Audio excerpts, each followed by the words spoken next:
All right. Good evening, everyone, and welcome to today's event that is being co-hosted by Columbia Center on Global Energy Policy and the Harriman Institute for the Study of Russia, Eurasia, and Eastern Europe. It is a great pleasure to have this book celebration for Putin's World, Russia Against the West and With the Rest by Angela Sten. My name's Alex Cooley. I am the current director of the Harriman Institute and also interested in the international relations of the post-Soviet space in terms of my own research. So just to quickly introduce our panelists and let you know about the format. So Professor Stent is director of the Center for Eurasian, Russian, and East European Studies, also professor of government and foreign service at Georgetown University. She's also non-resident senior fellow at the Brookings Institution and co-chairs its Hewitt Forum on Post-Soviet Affairs. She's been a fellow at the Transatlantic Academy of the GMF and also has served as National Intelligence Officer for Russia and Eurasia at the National Intelligence Council. So she has a ton of experience there, also at the State Department. And this latest book just received a new award from the Fletcher School of Law and Diplomacy for a best book on U.S.-Russia relations. So Angela, welcome. We're really delighted. We know how busy your calendar is, sort of plugging this great work of yours. So we're really looking forward to hearing more about this. And then at the end of the table, Jonathan Elkin, who is a fellow and senior research scholar at the Center on Global Energy Policy. He comes to the center after a long and distinguished career devoted to energy and environment policy in the private and public sectors. Since 2009, he has worked on international energy and climate issues at the U.S. Department of Energy, helping to coordinate policy objectives within the Obama administration. And he departed Department of Energy as Assistant Secretary for International Affairs. Also on a personal note, he got his master's in Russian history and certificate in Soviet studies from the Harriman Institute, so we're always happy to claim one of ours, so to speak. And he's also served as a non-resident fellow at Brookings. So the format for today is I'm going to ask Angela talk to us about some main arguments and themes of the book, and we'll do that for a little bit. Then we'll bring in Jonathan to specifically talk about U.S.-Russia relations and some energy issues, and then we'll open it up to the crowd for your questions. Just a couple of reminders. One is the session is on the record. It's being live streamed, so if you ask a question, we'll ask that you identify yourself for the record. Angela, again, welcome. I guess the number one burning question is, what's the motivation to write seemingly another book about Putin, although I suppose Putin's world is as big as you get. Talk to us a little bit about, you've been such an astute observer of U.S.-Russia relations. You've had books in the past. Why this, why now? And what's the space of Putin's world in this kind of ecology of U.S. academic commentaries and analysis and think tanks and so forth?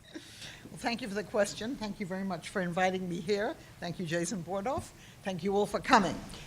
So why did I write this book? So the publisher first came to me and they said, I want you to write a book about Putin. And I said, no, there are lots of books about Putin. Some are good, some are less good.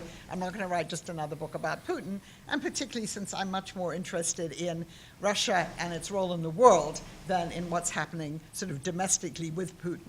And that's why I wrote about Putin's world. So there were really three issues that seized me when I began to write it. The first one was, why did so many of us sort of get it wrong in the 1990s? Why did we think after the Soviet collapse that post-Soviet Russia would want to develop like the West, to develop Western institutions, to become more integrated with the West? The second question was, how has Putin's Russia, with a per capita GDP less than that of Italy, a declining population, crumbling infrastructure, how was it able so successfully to reestablish itself as a global power by now, replacing or at least going back to areas from which Russia withdrew after the Soviet Union collapsed, and in some cases, like the Middle East, on some issues, almost replacing the United States then. And then the third and the most difficult question, of course, is that what should we do about it? What do we do going forward? And so I see this as, this is really in the space of looking at Russia as a global actor and trying to understand. We also, by the way, got it wrong. I think even when I was in the government, we didn't understand maybe how quickly Russia under Putin would come back as a world power. Certainly when I was at the National Intelligence Council, which is, 14 years ago. So asking all those questions, the short answer to question number one is, why did we get it wrong? Because we didn't think enough and understand enough about Russian history, and of course I go into that in the book. The second one is both how was Russia able to do this? Putin had a plan. He was determined to restore Russia as a great power and restore a strong state, and he said that when he first came to power. And secondly, he was able to take advantage, I think very shrewdly, of opportunities presented to him by a distracted West, a United States that had red lines and then didn't. And then, on the third question, and the hardest one going forward, trying to see areas where we can still work together, and I think that's something we'll discuss in a few minutes. Perfect. You put a lot of emphasis on the importance of status and prestige in the book and in your analysis, and I feel this is refreshing in the sense that a lot of times international relations scholars, they emphasize military power or, cold economic interests, but it seems that the status issue, the status concern really is central also in your narrative. And so I wonder how you view the status issue, not only from the perspective of the Kremlin, but also in your role in DC networks and circles when we hear refrains like, well, Russia is a declining power, it's just hanging on. It seems that there's a yin and a yang there too, right, that's driving this. Well, I think successive U.S. administrations have also, I think, downplayed the issue of Russia's status. They haven't been willing. I mean, one of the things that you see in Putin, but not only in Putin, but particularly in him and the people around him, is a desire for the United States to treat Russia as an equal. And I think the United States has always, many officials have said, well, obviously they're not our equal, they're much weaker than us. I mean, he's been looking for, in the US-Russian relationship, what one of my Russian colleagues described as an equal partnership of unequals. So I think for him, the status issue, I think not to get too psychological about this, and I don't psychoanalyze him in the book, but if you think about it, there he was in the GDR in East Germany in his mid-30s as a mid-level KGB case officer, and he was having the time of his life apparently, and then the wall came down, right? And the East German people went up to the building where the KGB and the East German secret police, the Stasi, were co-located, and they demanded files. And he describes in those interviews that he gave when he first became president, stuffing all the files into a furnace. The furnace broke down. It was all very humiliating. He then left the GDR shortly thereafter, carrying on the back of his, car an East German washing machine because they didn't have things like that in the Soviet Union at that time. So the sort of collapse of the Soviet Union and the loss of what he thought was going to become a prestigious job as a KGB case officer, I think they've contributed then to the more general Russian sense of the humiliation of the collapse of the Soviet Union. And I think that feeds into, a national narrative that is, of course, much, much older. Maybe just for those of us also in the crowd who are not familiar with some of the practical issues that are associated with status, what are maybe some examples of types of interactions or types of assumptions that we've had almost reflexively towards Russia that the Russians have objected to, or that they've cited as examples of not treating them as equals? Well, I think after the Soviet collapse, going in there and expecting that they really wanted to become like us, right? And sending both economic advisors and, political advisors, NGOs, to tell them, this is how we do it in the United States, and you should, and the Europeans didn't do it quite that arrogantly, I would say, but saying, you should be doing this too. And so one of the things I think that feeds into this sense of loss of status is the feeling that Russia didn't have very much agency in the 1990s over anything that happened in terms of Euro-Atlantic security, arrangements, which we can talk about, and in terms of the kinds of advice they were being given. So I think I think it's the search for agency, for validation that Russia should have some kind of an input into the emerging post-Cold War order dominated by the United States that feeds into their sense of, that they haven't been given enough respect. Yeah, and then this risks provoking Jonathan a little early, but I also noticed in the book you cite the kind of now famous, infamous Obama quote, right, post-Ukraine crisis, that Russia is a regional power, right, not a global power. Did that actually have an impact? Oh, I think it did. Yeah. I mean, because you hear Russians talk about that a lot. You think we're only a regional power? We'll show you. Right. And then, the other remark he made after Putin gave Snowden asylum in Russia was to describe Putin as reminding him of a bored schoolboy slouching in the back of a classroom, right? Right. So when you say things like that, they have consequences. Right, certainly. One other area, and that you position Russia against the West and with the rest, and I was hoping we could unpack this a little bit. For a few years now, one of the ideas underpinning Russian foreign policy is this idea that, U.S. hegemony is coming to an end, the liberal order is slowly collapsing, and that we're moving into a multipolar world, or a polycentric world. Sometimes they use this. And so I guess, how do you view this idea of a polycentric world as actually enabling Russia's interests, especially when you think about the Russia relationship with China that you unpack in one of your chapters, and the asymmetry of power that's there? Is everything that's not the West actually in Russian interest, or is this just the conceptual box that they put themselves in to sort of justify this phase of foreign policy? I think it's more the latter, because I think what they're harping on, and the Chinese do the same, they both talk about a post-West order, the end of American hegemony, but the Russians, I think, more than the Chinese, they want to emphasize that the U.S. is in decline. You go to conferences, I'm sure you do the same thing. I go to these annual Valdai conferences, right, which Putin and others attend. And the theme for the past few years has been, the old rules are gone, what are the new rules? This year, interestingly, it's just about Russia, China, and Eurasia as the future. The West is finished. So I think a lot of this is wishful thinking.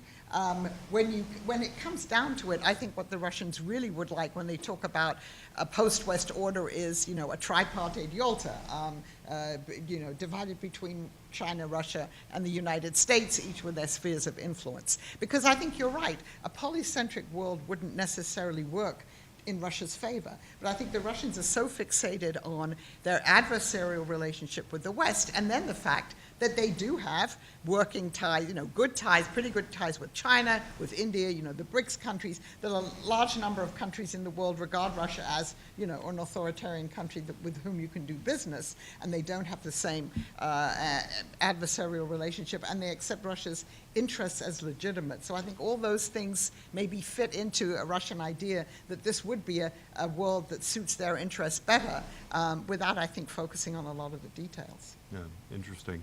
So let's maybe move on to U.S.-Russian relations. Again, you give a lot of really interesting background and analysis of the post-Cold War development. And there's a chapter where you talk about sort of 3 different types of resets. And I'd like to also bring in John at this point, too. Maybe talk to his experience in one of those. But maybe we'll start with Angela and go, John, why is it that you think that these attempts to reset the relationship, why do they always seem either to fail or to go sort of spectacularly awry? What is it that we can't get right with Russia in terms of, as President Trump would say, if we get along with Russia, that would be a good thing, right? Well, I think the short answer to that is because we have very different ideas and understandings of what a productive relationship would look like. And, you know, I think American presidents have come in, at least since the Soviet collapse, and with typical, you know, enthusiasm and optimism thought, there must be a better way to do this and we're going to find it. And each time, as you said, it's ended in disappointment. And, you know, the Russians have said the same, that they thought that there was a better way to to relate to the United States. And I think in the Russian side, what they would want, again, we come back to Putin and prestige and status, would be, you know, a recognition that Russia's interests are as legitimate as ours are, and that would include a recognition that the post-Soviet space is Russia's sphere of influence at a minimum, and that we shouldn't be trying to impinge on that. The American definition, you know, that's not what the American definition of a productive relationship is like.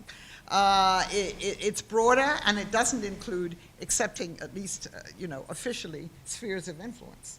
And I think the times when the reset worked, and you can maybe talk to that, I mean, during the first Obama administration, the reset did work, and that's because the man who was sitting in the Kremlin, even though he didn't wield the power, was Dmitry Medvedev.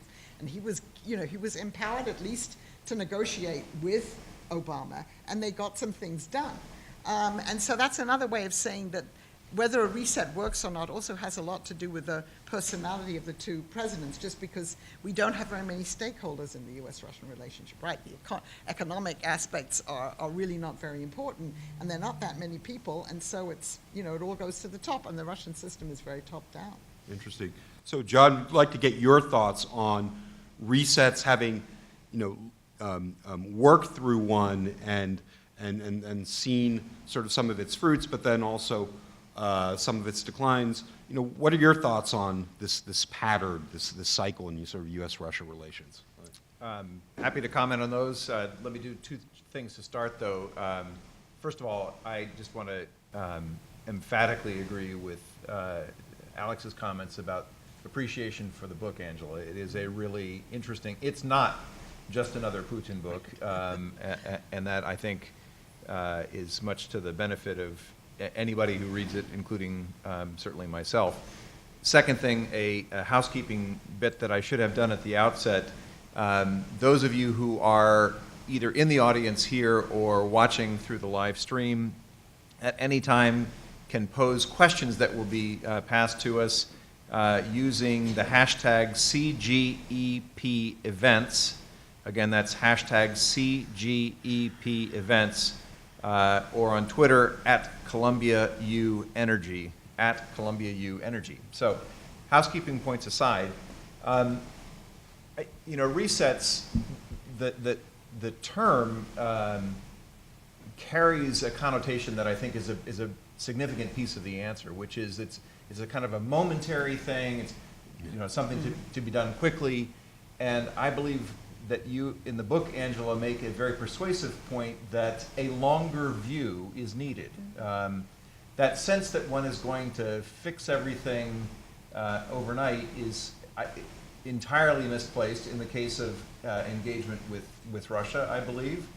There's a number of other countries around the globe where it is also equally important not to be in a hurry, but this is a kind of an occupational hazard for American political leaders, is that our system has a tendency to push them in the direction of yielding results rather quickly. And so there's a challenge that's inherent in that. I have watched or participated in different ways in actually 2 rounds of these resets, and this brings me to one other point that I want to pull into the conversation, Angela, for your reaction. In addition to having served in the Obama administration looking at the energy and climate issues, during the Clinton administration, I worked with Vice President Gore's National Security Affairs team, and then with the NSC staff dealing with Russia, Ukraine, and Eurasia.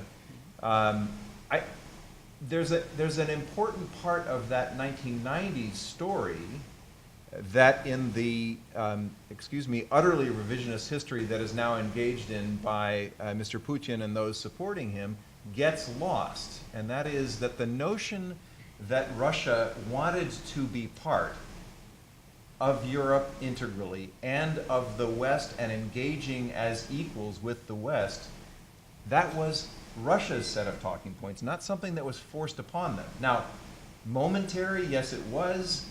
Not calibrated especially well to longer term interests, yes it was. But while I think that there is a necessity for American policymakers to think about that long view, it's also important, I think, not to miss the point that this was an exciting, untested, brand new world, post-Soviet world, that opened to us. And what was said by the Russians through the early and mid-1990s was, we want to be a different country than we have been in the past. And there's an additional level of challenge there, I think. So, that's my take on resets. Fair enough. And yeah. Yeah, so one thing I think I want to really agree with you on, the problem is American presidents have at most 8 years in office. So you have to move quickly if you want to get something done. And we don't even have, like the British have, civil servants who are going to be doing this we have some, but not in the same way. Whereas, You mean the deep state, right? The deep state, right. So, and that's the urgency that's felt to get things done. I would just say that I mean, you're right that in the 90s, the Russians with whom you worked wanted this. I think one can question how much of this was communicated to the broader public, right?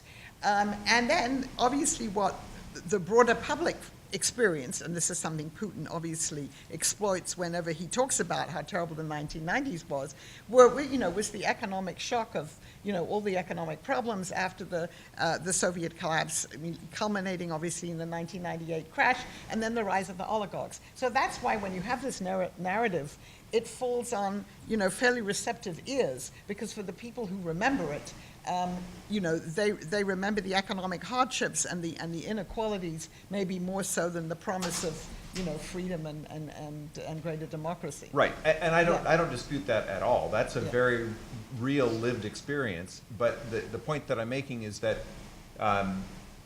it is difficult for me, if I put myself into the position of President Clinton or any of the other senior-most leaders who were engaging with counterparts in that period, it's a real test to say, okay, if the duly selected Russian leaders were coming to you and saying, we want this, what are you supposed to do? You're supposed to, well, I'm sorry, your long-term interests are different. We're not going to engage in that. And I don't say that with the desire to oversimplify this. The question of whether Russia would be welcomed into, in particular, the security, European security affairs with open arms, as you go through in the book, it was a very complicated question of a lot of seemingly suboptimal alternative answers. An entirely different security architecture for Europe, untested, unrequired, would be a case of walking away from what has worked. Asking Russia into the alliance would have been, that would have been a real feat in terms of working that one with the legislature in this country or in other countries that would have had to have a say on that. So, lots of difficult questions, but this is in the nature of the problems that one confronts when you don't determine which cards are dealt. Right. So. Interesting to me, Angela, that you bring up the point about spheres of influence, right? And one of the enduring sources of tension is U.S. policy towards the post-Soviet states. And we can even simplify it even more. Should the post-Soviet states have the freedom to pick their own security and economic relationships, right? A lot of this boils down to this, and I think you've each dealt with this professionally in the context of the Georgia War and also the crisis in Ukraine. I'm curious. This has been such a pillar of U.S. policy, really from the early 1990s. Supporting and promoting the sovereignty and independence of the post-Soviet states. Is this something that we're starting to see cracks in on our side, or has the Russian position shifted so dramatically towards saying, in public, right, We don't believe in total sovereignty. We don't believe in total choice for somewhere like Ukraine. That now it's just the two incompatible views are so stark now, so to see. Oh, I mean, I think within this country, you clearly see some realists and other people who've been arguing for a long time that, you know, great powers have spheres of influence, and you have to accept that. And the idea that when the Soviet Union collapsed, that one should immediately assume that it would be okay with Russia if the post-Soviet states, and obviously particularly Ukraine, went their own way was completely illusionary. And, you know, Putin just yesterday again said Russians and Ukrainians are the same people. This is in the context now of the giving out of Russian passports and things like that, and President-elect Zelensky's response to it. So, and there's certainly Europeans who believe that you have to be realistic, and if you're realistic, you understand that Russia is bound to want to have a sphere of influence, and obviously if you go back in history, that's been, you know, defensive expansionism has been a characteristic of Russian foreign policy since Catherine the Great at least. And of course there are other people who say absolutely not. But I wonder now, when I look at the Europeans, there are clearly cracks in EU unity on all of this. And differences of opinion. I don't know how long it will last. And you may recall, before he passed away, Brzezinski and Kissinger said the same thing, right? Finlandization for Ukraine, it's the only way to go. So the debate may change, and that was clearly also part of the Trump platform when he was running for president. Yeah. John, your thoughts on this? Well, look, this is a really difficult issue because I think it will be a cold day in hell before any American political actor will say it is okay with us that these countries have less than full sovereignty to determine what alliances they wish to enter into, which associations they wish to keep. Remember, it wasn't a defensive alliance. It was the DCFTA, the Deep and Comprehensive Free Trade Agreement, conversations going on with Ukraine that were the trigger in that particular instance. Not a defense alliance at all. So that's a pretty tough sell, I think, to any U.S. political leader. On the other hand, we all should be cagey enough to understand that there are lots of instances in history when a smaller power will, you know, kind of hide behind the larger power and attempt to manipulate that relationship to the benefit of that smaller state. And so, you know, there needs to be a pretty frank and open kind of conversation about expectations that goes from a Washington to a country as well. That what is permanent is geography. These countries will not cease to be Russia's neighbors. And so it's something that is entirely well understood by many of the political leaders in all of these post-Soviet states. It creates a real sensitivity to that set of relationships back and forth between and among those capitals plus Moscow plus Washington. Yeah. I wonder if we could, on that related sort of idea, go into the energy issues a little more in depth. And, you know, it seems to me over the course of the post-Soviet era that energy politics and energy geopolitics has often been used to justify policies that were already a prevailing norm, right? And by this I mean, you know, I think about sort of the Georgians talking about, you know, the importance of the sort of, you know, Trans-Caucasus transit corridors and, you know, assuring that we have a Trans-Caspian pipeline and so forth. And of course now the whole question of sort of energy cooperation is bound up in these sanctions that we've had post Crimea and post interference. So I would love to get both of your takes. Maybe we start with John. How much potential is there for cooperation in the energy sphere?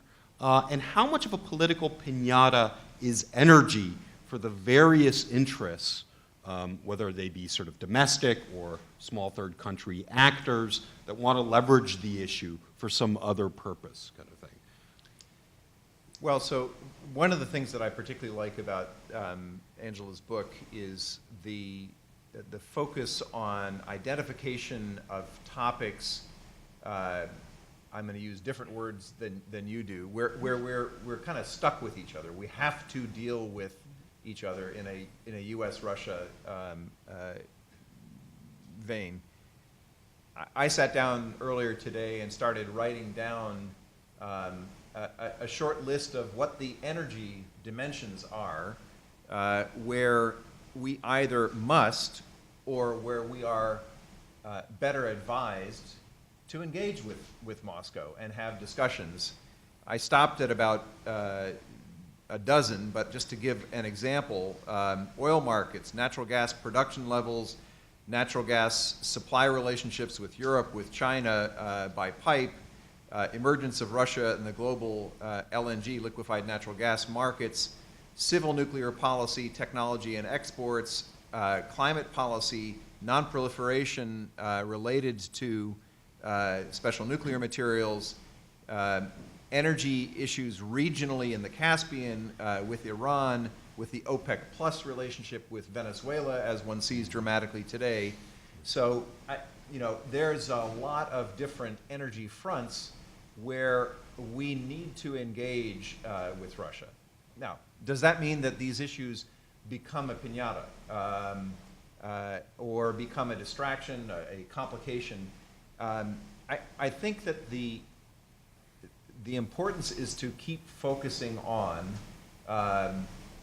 the market and economic and technical aspects of these issues, realizing all the while that, of course, revenues from the energy sector represent economic capability and therefore power, and can do so differentially between neighbors, and that needs to be understood and kept in perspective as well.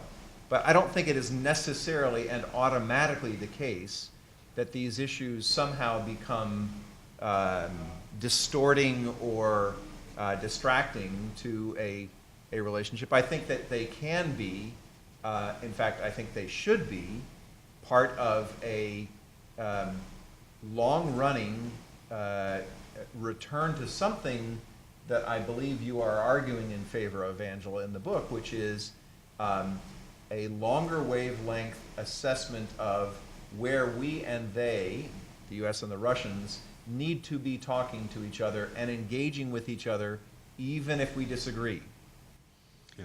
Angela, would love to get your take, and especially also, maybe you could also add some thoughts on the German-Russian relationship, which is so often viewed or criticized as just being beholden to gas or just being beholden to So I think energy is a perfect example where we can and have cooperated with the Russians and should, but also, which we have used as a club in a way, to beat our European allies and also go against Russian interests. And you see that in the current administration.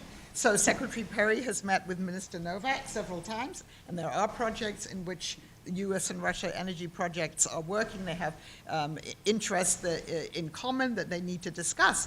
But then this administration, like the Obama administration beforehand, has seized upon Nord Stream 2. And we now, I was just reading today, Senator Schumer has again said that the Senate should pass 2 pending bills which would impose sanctions on European companies for engaging in Nord Stream. Should we just, for the benefit of the audience, just briefly describe what the Nord Stream So first of all, a short historical introduction.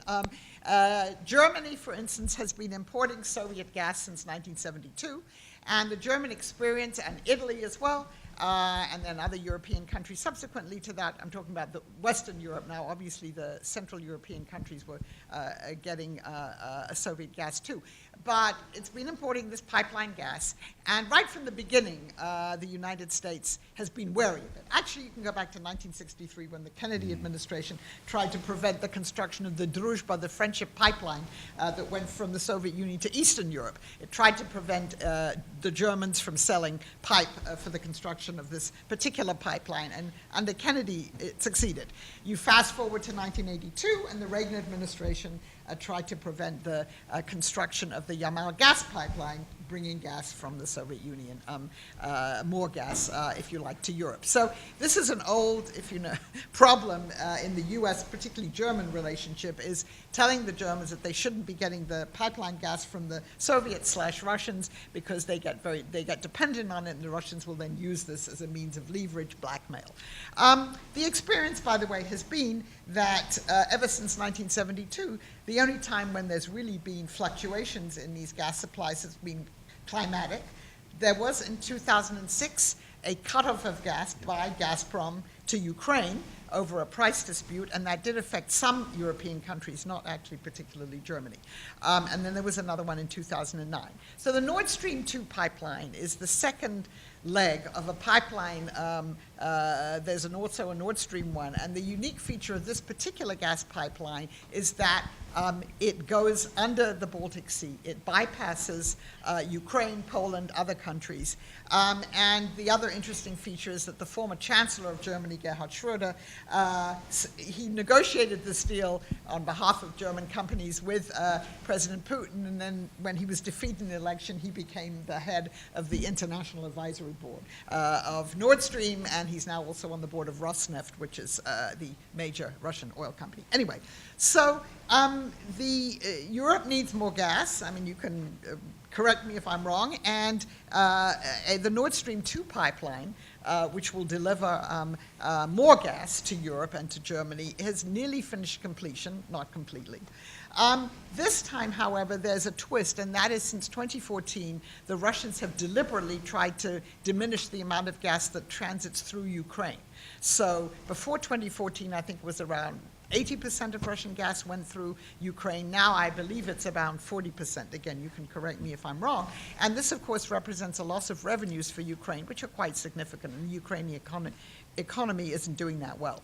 So the objection on the part of the Trump administration now is, A, that Germany will become more dependent on Russian gas, which is true, but as Chancellor Merkel said in her speech at the Munich Security Conference, that if they don't get it via Nord Stream, they'll get Russian gas via another pipeline, and she said a Russian gas molecule is a Russian gas molecule.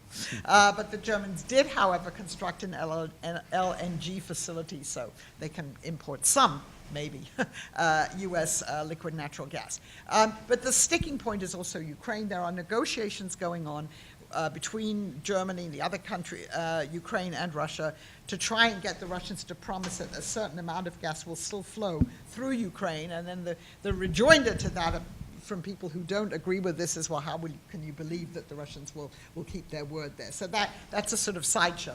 So the United States has once again said that it intends to impose sanctions on the companies involved in this Nord Stream pipeline, including German companies.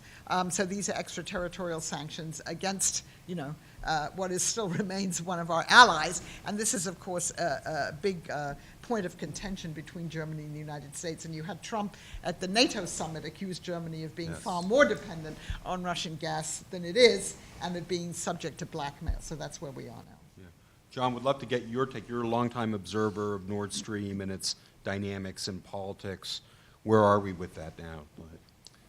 Oh, we're past the point where anybody that's been watching it wants to talk about it any longer, to be honest. I'm sorry, I didn't mean that. No, but this is the pipeline that ate all intelligent thought, because and I say that because the degree of hyperbole, to use one of Jason's favorite terms, on this particular topic is just off the charts. I mean, when President Trump said that, as you just referred to, that essentially Germany today is subject to blackmail by Russia, that was an exaggeration well out of touch with the reality of Germany's supply relationships. Now, it's also, I think, an oversimplification to suggest that there is nothing for European policymakers and business people and citizens to think about and worry about. I can tell you that from my government service, we were receiving a lot of very concerned phone calls and other contacts in 2014 right after the eruption of conflict and the invasion of Ukraine by Russian forces, there was a letter that was sent by Mr. Putin to heads of government and heads of state in Europe, which very specifically engaged in saber rattling concerning the supply relationships of natural gas into Europe.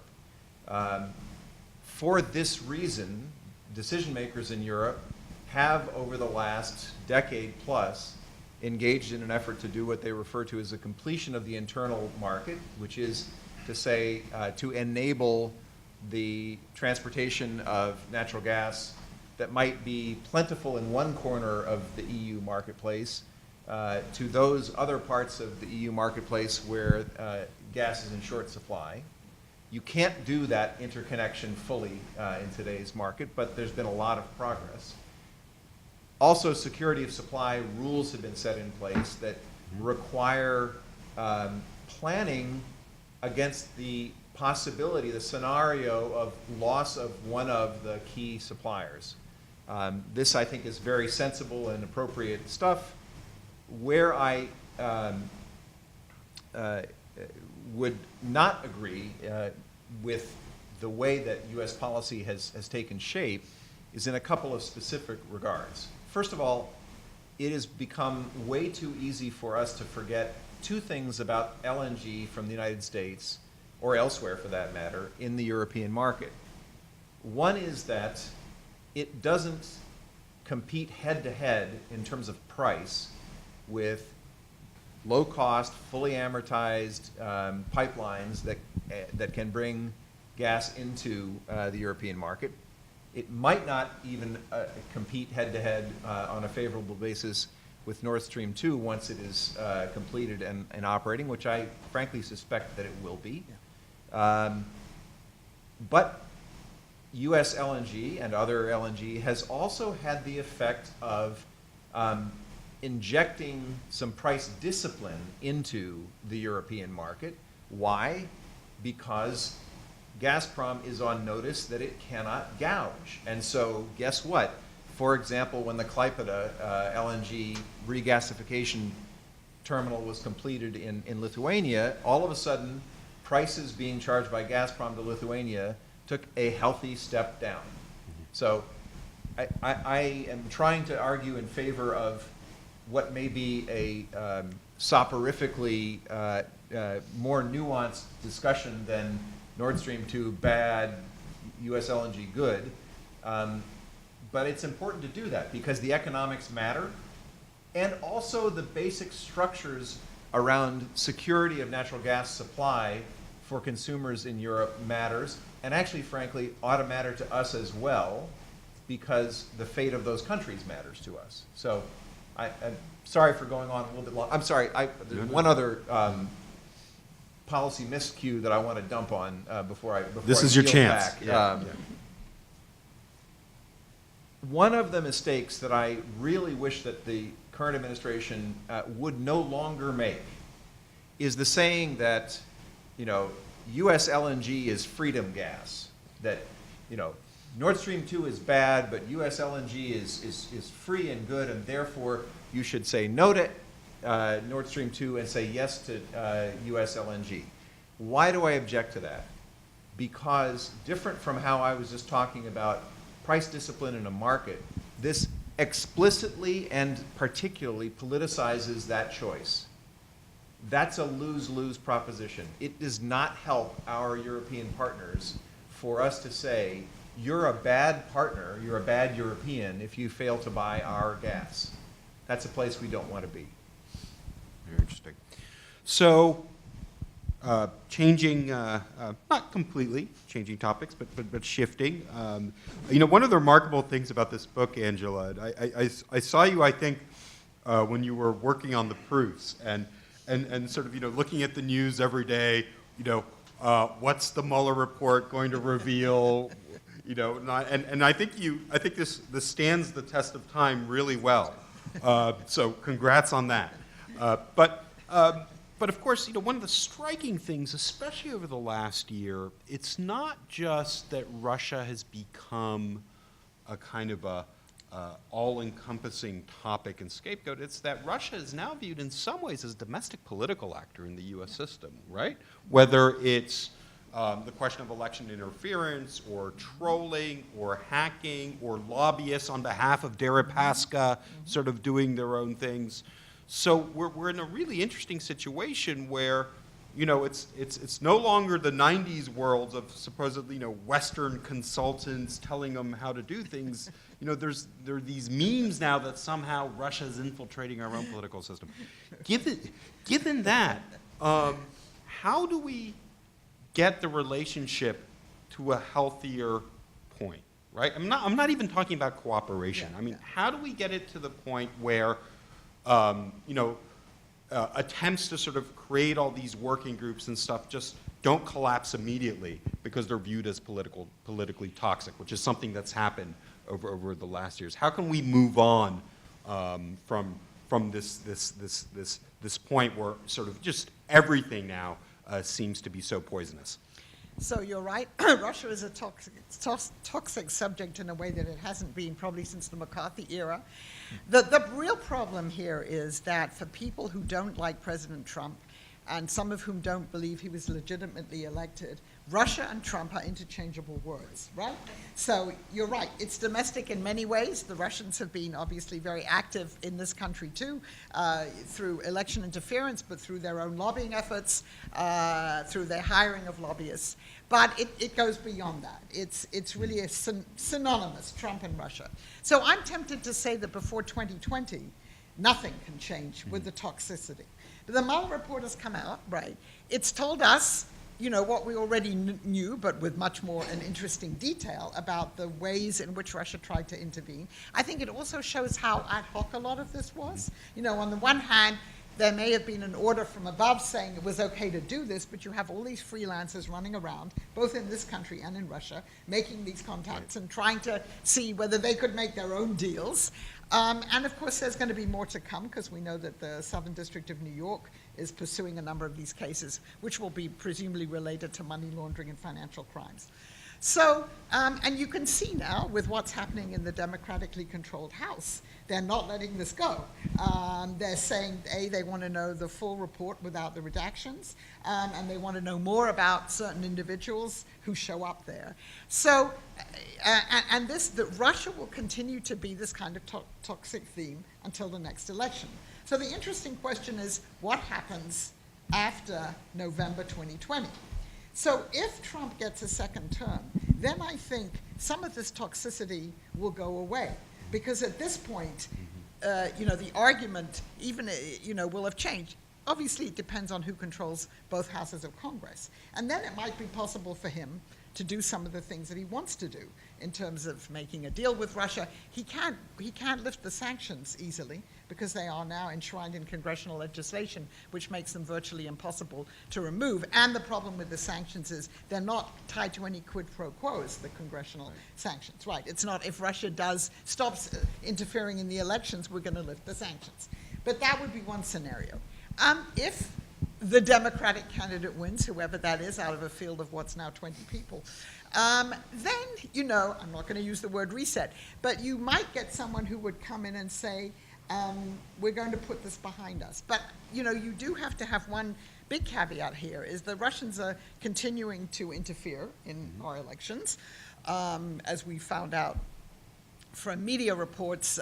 Until the day before the midterm elections, the U.S. Cyber Command had to mount a response to that. So that's going to become a fact of life. So do we then, going forward, accept that Russia, interfering in social media and in these other ways is a fact of life, just as we accept, espionage is a fact of life? Do you go on and then you say, okay, but we can move beyond that, and there's still areas where we can work together? And I think, that's possible. But I think that you probably have to have different conditions for a broader level of engagement. You could still, have some other kinds of engagement without that. Yeah. John? I can't comment with the same overview, quality that Angela just offered, but I'll give the following more anecdotal response.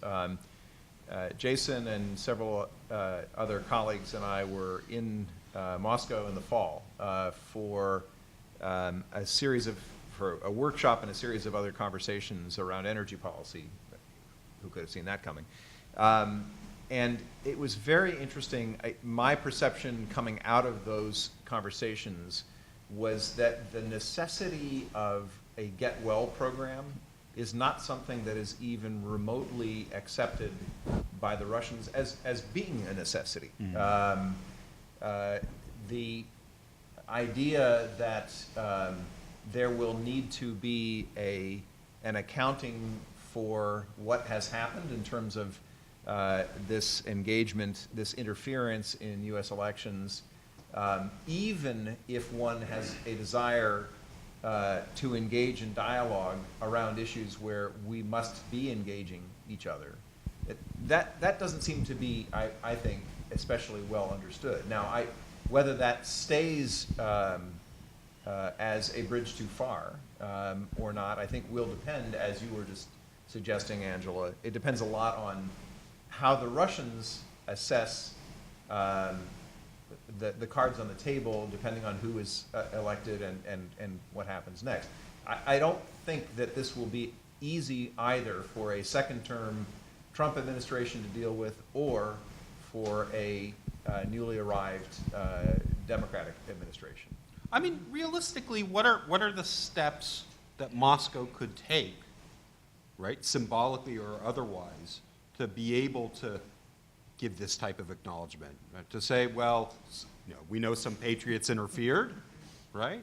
Yeah. Sorry, I mean, have we come to terms with supposedly our influence of the 90s? I mean, I think the response in Moscow after the initial denial, which I think in private now when you have conversations, it's not as, the pushback is not as vehement as it was, say, 18 months ago.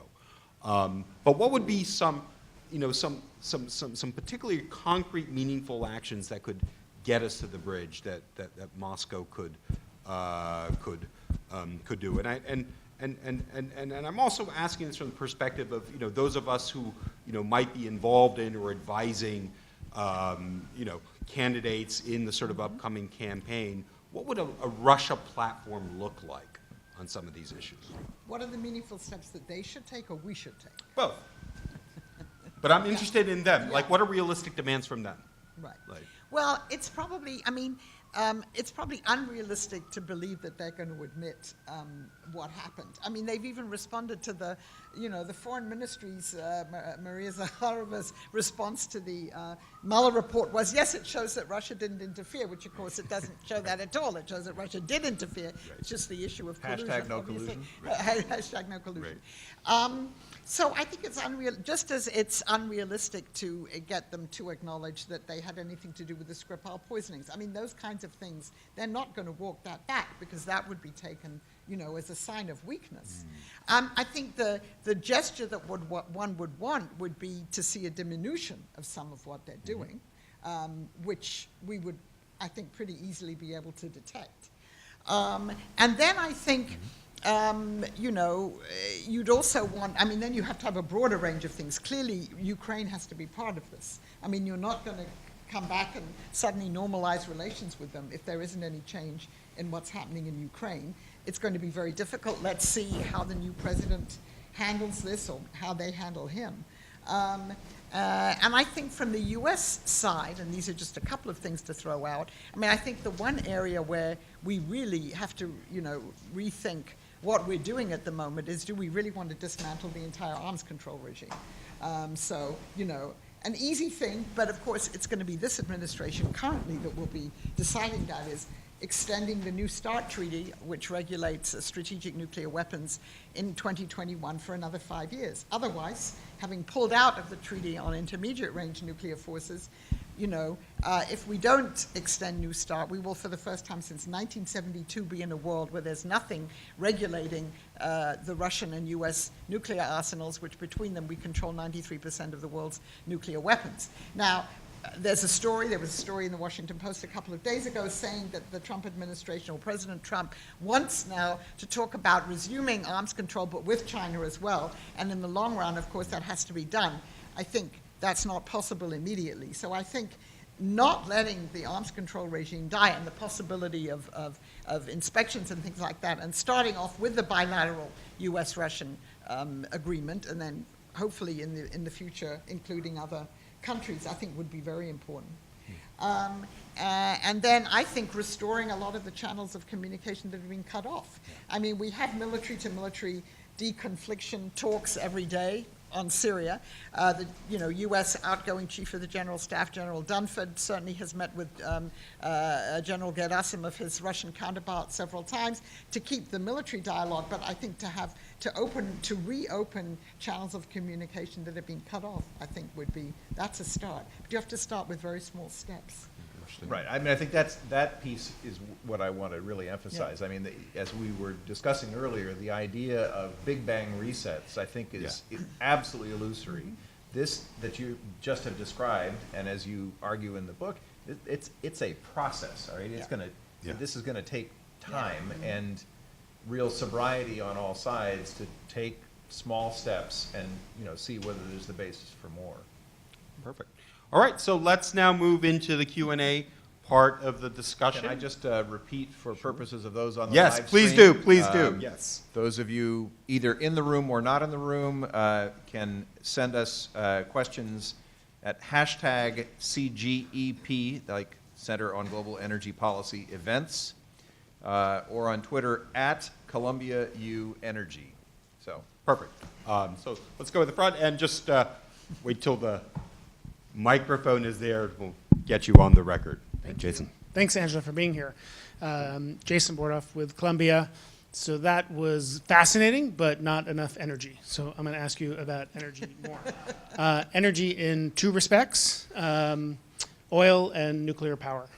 So we talked about gas. We didn't talk about oil or nuclear. So in oil, Russia's newfound pseudo-membership in OPEC. Saudi Arabia just told the U.S. it would help offset Iranian barrels. Now it needs to walk into Vienna in June and get everyone to agree to put more barrels on the market, including Russia, to help facilitate the achievement of a U.S. policy objective, which is to be tougher on Iran. So what motivates Russia's new participation with Saudi in OPEC, and is that sustainable and long-lasting? Is it driven by oil policy and oil prices, or by other foreign policy and geostrategic objectives?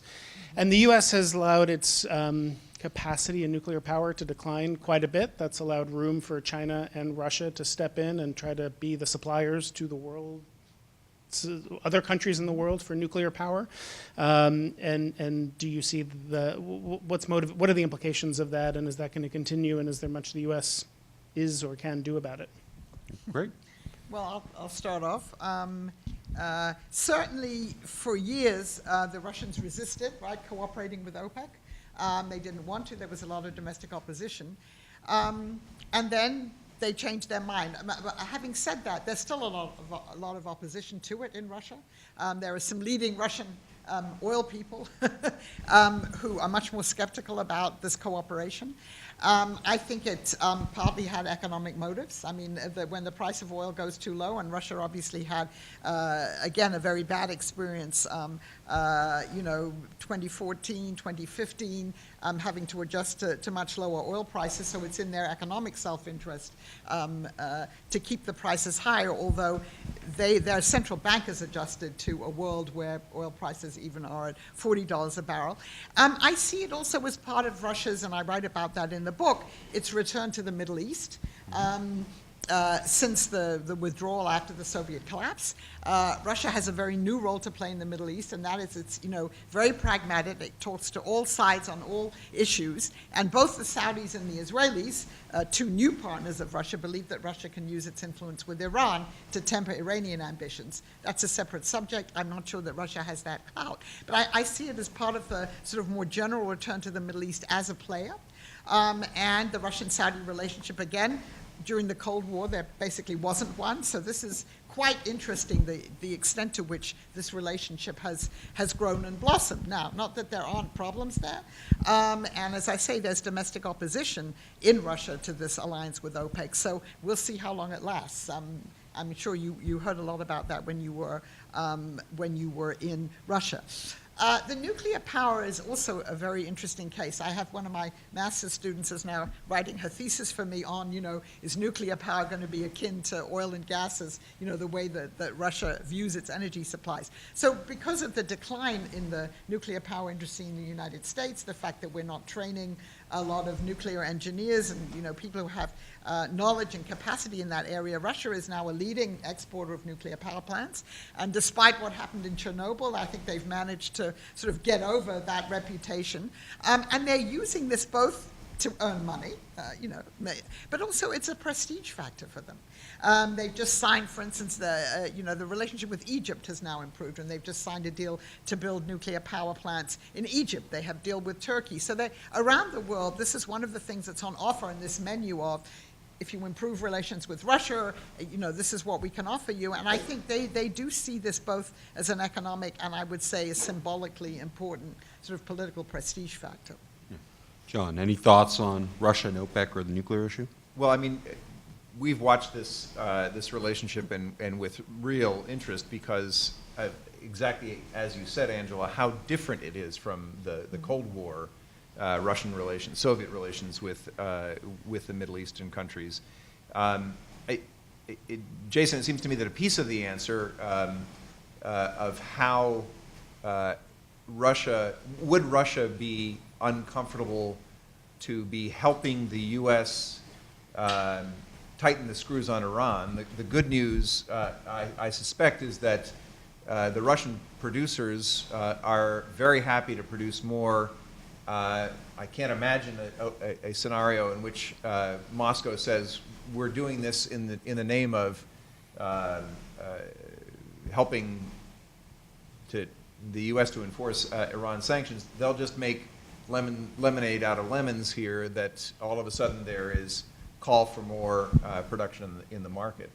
I would say also on the nuclear side, the critical piece to watch, it seems to me, in terms of Russia's civil nuclear trade, is Russia's willingness to bring finance to support those efforts. The VVER-1000s, the Generation 3 reactors that they've got on the market, suffer, in the absence of that favorable finance, suffer from the very same problems that the AP-1000, the Westinghouse design does, or any other 1,000-megawatt reactor. It's a huge capital hit up front, and then you have the economics which do not favor those big bites of new capital outlay. So it's the Russian finance that's the particularly important piece. And in a time when we are, as a nation, struggling even to keep our Export-Import Bank authorized and funded, there's, I think, an important message for people, policymakers, to think through as to whether we're waiting on the sidelines and therefore enabling competitors, in this case, economic competitors, to benefit. Perfect. Thank you. Let's take some more questions. Out here. Yes, sir, in the back. I'm Neil Friedman from Queens College. Don't you think that for the U.S. To try to restore relations with Russia, we have to give up trying to keep saying that they have to give the Crimea back to Ukraine, because they're never going to do it, for one thing, and maybe we as part of the deal, we have to accept their argument that it's historically part of Russia. Khrushchev had arbitrarily transferred it to Ukraine. The majority there probably prefers being Russians, and so on. So, and there are no amount of sanctions we take or any kind of pressure is going to make them give it back. It's too strategic for them, being the Black Sea port. So why don't you think any American administration would have to concede on that and then make a deal that the quid pro quo would be that the Ukraine's eastern border is immovable. We can't concede on that. They have to recognize that border in exchange maybe for the Ukraine government giving some autonomy and language rights and so on to the Russian speakers there. Thank you. Yeah, so what is the Crimean endgame, if there is going to be a Crimean endgame? Well, first of all, this is not something just for us to decide. I mean, we've done this in conjunction with our European allies, right? And as long as we still have an alliance, we're going to, consult with them on this. What's the long? I mean, the long game. The official policy, right, is to say, as we did with the Baltic states, non-recognition, and see what happens. And in the case of the Baltic states, in the end, of course, they gained their independence. Some people have talked about a deal, right? You recognize the Crimea's incorporation, and if Russia completely leaves eastern Ukraine, but then you're still essentially recognizing one country just moving into another country and taking a piece of territory. The people in the Crimea voted in 1991 to be part of Ukraine. By a small majority, but they voted to be part of Ukraine. Crimea was only historically Russian, since the 18th century. Its original inhabitants actually Crimean Tatars, not Russians. So I think in order to do something like that, it would have to be part of a much bigger deal, and it really would have to be with the consent of Ukraine as well. After all, this was part of its territory that's now occupied by another country. I really don't have much to add, but I'll just bring out one point that you highlight in the book, which is that the Minsk II process notably doesn't focus on Crimea. Right. Now, does one interpret that as, and maybe this is a question to you, does that suggest, Angela, that there's a tacit recognition that that's going to be a harder play to see unwound? Well, it clearly does. I mean, first of all, there's still a war going on in the Donbass region, so obviously the urgency is to stop the war. But yes, I think it's a recognition this is a very long-term process, and who knows when and where it will ever happen. Yeah. Great. Okay. Go Peter, and then there. Yeah. Just wait for the mic. Just to follow on a Ukraine question. Peter, tell us who you are. Peter Clement. I teach here at SIPA. I'm a senior research fellow, and I teach a class on Russian security policy. So, having read the Manafort Volume 1, I was struck that this conversation between Manafort and Kalimnik, and via him, Deripaska, and I assume somewhere else beyond Deripaska, this discussion about East Ukraine was fascinating.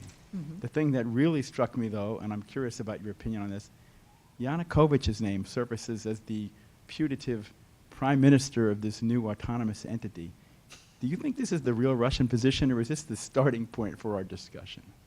I find that very hard to believe. I mean, Mr. Yanukovych is living in Russia, but this was not exactly a relationship between, President Putin and President Yanukovych, as he then was, that was a very smooth sailing, let's say, a relationship.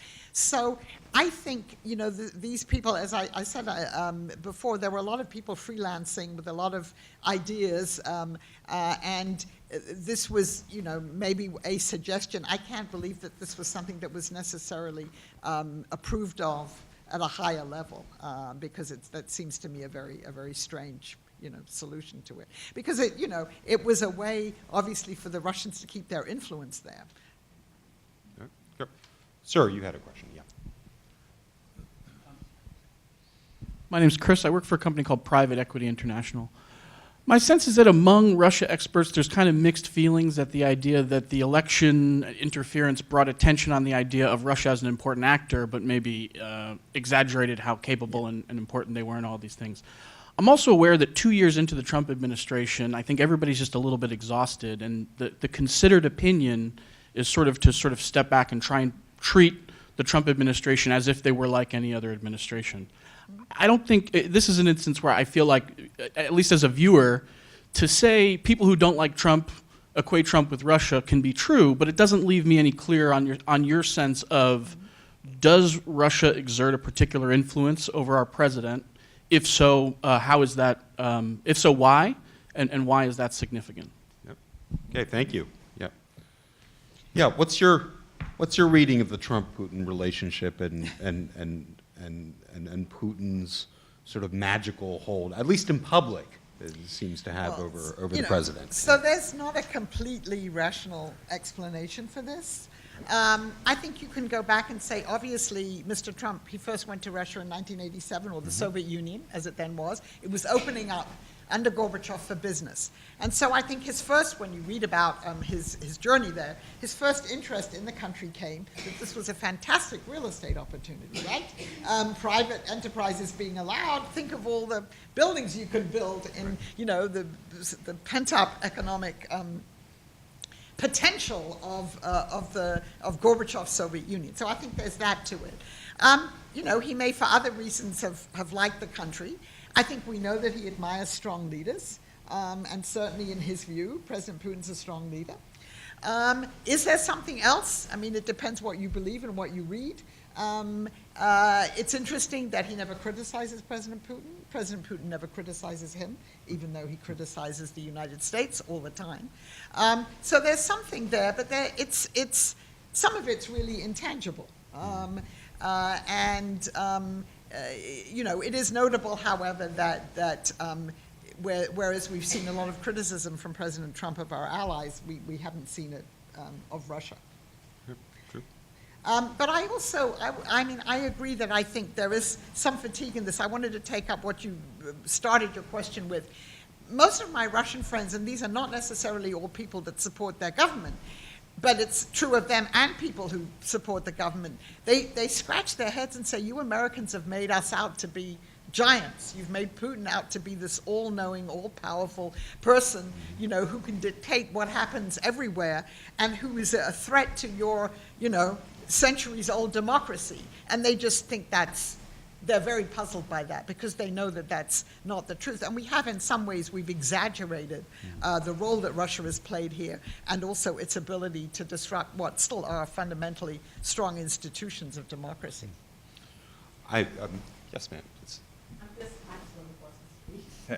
Just wait for the microphone here. We'll get you I there. went to Thank school you. here and worked here my whole life, but it's also interesting that the very first 3 apartments sold in Trump Tower were sold to a member of the Russian mafia, all cash, all through separate shell companies. So there's no way someone like Trump didn't know that was money laundering. And tons of his apartments in different developments, including Michael Cohen initiating the sales, were done the same way. I don't know why New York State can't get him on that. I mean, someone has to. I mean, he knew that in the very start. Yeah. That's before he was even eyeing building in Russia. And he hasn't been successful in Moscow because he always wants everyone else to put their money in to build it. He doesn't want to put his own money in, and they don't want to put their own money in. That's the bottom line. He's a cheapskate. Well, and I think you're right that obviously there are financial links between the Trump organization and Russian banks. I mean, his own son has said that, and between Russian individuals who bought apartments. I still would like a journalist to do an article about why he was never successful in building a Trump Tower or even getting someone in Russia to adopt the branding, the Trump name. It's an interesting question. Great. Let's get as many as we can in. We'll have, let's do these as a pair. So we'll have one here and then one in the back. And Hi, Yuri Kazakov. I'm a master's student here at the European Institute. And my question is that recently we've seen the rise of more explicit anti-China politics and rhetoric in the EU from specifically Germany and France in the face of BRI investments in Italy and in the Balkans. At the same time, the U.S. position towards China will probably get a little bit more aggressive. My question is, where do you think Russia fits into this? Will it be a nominal pro-China ally, or will it be a spoiler to both China and the EU, playing them off against each other? okay, great. Yeah, actually, let's do that on it because I think it's important. The whole China question, relationship, potential to triangulate. What are your thoughts on that? Well, I'll start off with an anecdote about the Belt and Road. I was at a Russian-Chinese conference in Moscow a couple of years ago, and the Chinese had very impressive PowerPoint presentations about the Belt and Road Initiative and how it was going to be a win-win situation for Russia and China. And afterwards, one of my Russian colleagues said to me, when the Chinese say that win-win, they mean they win twice. So I think, first of all, you know, on the one hand, the Russians will officially say we have a relationship between the Eurasian Economic Union and the Belt and Road Initiative, but I have yet to see any projects actually coming to fruition from this. But at the moment, obviously, there's no public criticism, and you saw with Putin in Beijing last week at this Belt and Road Summit really defending the Chinese against criticism from some of the countries that are having questions about participating in this. I see Russia as the loser from the Belt and Road Initiative, and I'm not sure that it has that much clout to play the different countries off against each other. I don't know how you see it. Yeah. Well, I think there's an interesting prism through which to look at that Russian-Chinese relationship is the ways in which the Power of Siberia project, this very long natural gas pipeline project going from just north of Lake Baikal down into China near Datsun. That project languished for a decade without moving, and only moved post-Ukraine when there was a real need on the part of the Kremlin to have some friends and to have some dynamism, some good news to announce. Now, open question that remains today in the energy industry literature as to whether there's any scenario under which that can be a profitable undertaking for the producers of that gas, but it's certainly an interesting project if you are sitting in Beijing and needing additional volumes of natural gas in order to back out coal-fired power plants that are literally killing lots and lots of Chinese every year. So I think this basically supports what Angela just said, that the leverage has not been on the Moscow side of the equation to date, but rather has been with Beijing. I do think that it is significant that President Putin and the other Russian decision makers have made what seems to be a very conscious choice that they stand to lose less by smiling at Belt and Road than by opposing it. Yeah, and let's take one in the back. And actually, just before to piggyback on that, the change in terminology of grand, sort of strategic outlooks in the last 2 years has been sort of striking too, right? So we've gone from having to have very tough negotiations between the Belt and Road and the Eurasian Economic Union to this new concept now of a greater Eurasia. And what's so wonderful about a greater Eurasia, it can accommodate all sorts of goings on the Eurasian continent. And it's a way for the Russians, I think anyway, not to deal with the tensions and the pressures and the contradictions from the BRI and just say, oh, integration on the Eurasian continent, that's fine as long as Russia is geographically at the center of it. Right. Mm-hmm. I'm sorry to take up more airtime. Yeah. It occurs to me that what I just said was more one-sided than I meant to make it. So I think that there has been, as I said, kind of rather more leverage with Beijing. That doesn't mean that there aren't some areas where Russia is really in the winning column in this relationship going forward. Here, I look in particular at the development of LNG capacity by Novatek up in the Arctic Circle, where that's decidedly good news. A totally new production province that is putting new LNG into the market. Russia loves that. They're monetizing their resource base, and it's more competing supply that China can pick up as it wishes to do, or when it wishes to do. So. Great, thanks for that. Yep, last one. My name is Henry, and I'm a member of the general public. I'm not an academic or journalist or anything. I wanted to ask if you could talk a little bit about sanctions policies and whether they're effective, what the challenges are, whether it's an enforcement problem, if there is a problem at all, and especially as we see them being used more with countries like Venezuela or Iran or North Korea, how the U.S. can balance sort of unilateral sanctions policies that are effective without alienating our European allies, especially when it comes to energy and financing and economic needs. Yeah, thanks for that. It's a great final question, I think, to sink our teeth into. Yeah, those are. I'll talk about the Russian angle of Yeah. this. I'm not a great fan of sanctions, and I think they have to be, very cleverly and, they have to be wisely applied. And I think what you have now with this sanctions regime against Russia, first of all, the first round of sanctions after what happened in Crimea and then the downing of the MH17, the Malaysian airline, part of the financial sanctions, I understand that, and the restricting Russia's access to capital markets. But the idea that if you sanction individual oligarchs who are close to Putin, that they will, and they realize that they won't be able to travel, have access to their bank accounts and their homes, etc., in Europe or the United States. The idea that this would then produce such opposition that they would force Putin somehow to change his policies. That's not how the system works in Russia. I mean, the oligarchs are dependent on the president for what they have, for the retention of their assets. And what's happened as a result of most of these sanctions on individuals has been they've become more dependent on the state. The Russian economy is now less private than it was before. It's more nationalized. Is that what we want? We should at least think about it. And in the case of Mr. Deripaska, these sanctions were imposed on him and Rusal, and of course the US government has had to walk them back now because of the impact they had on the global aluminum market, including people who are employed in it in Europe. And now, of course, Mr. Deripaska is suing the US government. We'll see how far he gets with this. The issue with the congressionally mandated sanctions, so when the president had executive privilege over this, by executive order when President Obama had it, there was some flexibility because you could, in fact, modify the sanctions. But the problem with the congressional sanctions is, again, there's no quid pro quo there. They're not based on if Russia does this, then we start lifting them. So they're a very blunt instrument. They're there forever. They have affected the Russian economy. I mean, I think the belief is that the GDP is at least 1% less than it would be were there not the sanctions. But they haven't changed Russian policy. They haven't changed Russian policy in Ukraine. They haven't stopped Russian election interference. And so it's very hard to demonstrate that impact. Now, if they're supposed to be purely punitive, they are.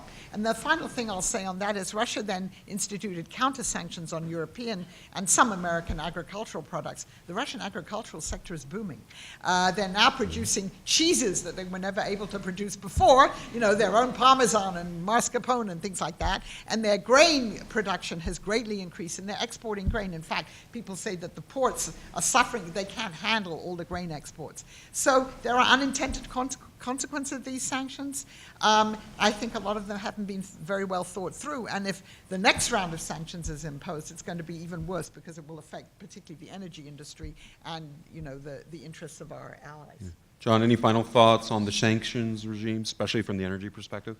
So one of our colleagues at the Center on Global Energy Policy, Richard Nephew, has watched this set of issues for a long time, including from his past service in the U.S. government.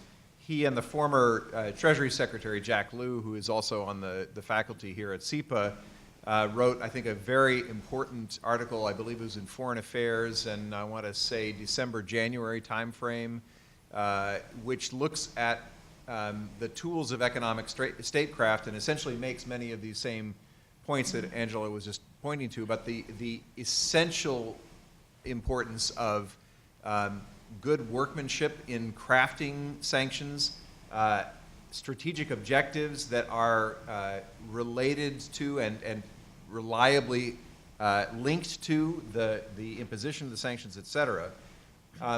My parting shot is that one of the points that I think is so important in Angela's book is the interest that Mr. Putin clearly has in driving wedges in the United States between different social and political groupings, also between the United States and European allies, and within the EU, wedges between and among different European states. And as an example of exactly that play in relation to sanctions, I call your attention to some coverage in today's Wall Street Journal that reports that the German ambassador in Washington went to a number of members of Congress and said, if you institute sanctions that hit German companies in relation to Nord Stream 2, you're going to leave us no choice but to back away from the promise of German government capital to help support a new regasification LNG terminal on the German shore. So again, this kind of brings out the point that sanctions clumsily applied bring reactions and not the ones that one would want, and that the real big game is avoiding a time where we in the West enable the driving of wedges between and among different parts of multi-decade long alliances. Great. So the book again is Putin's World. We're so grateful to Angela for making the trip up and sharing her expertise and taking all these broad topics on. Thank you, Jonathan, for your perspectives, and thank you to the audience at home and to here, and wishing you all a good end of semester. Thanks again.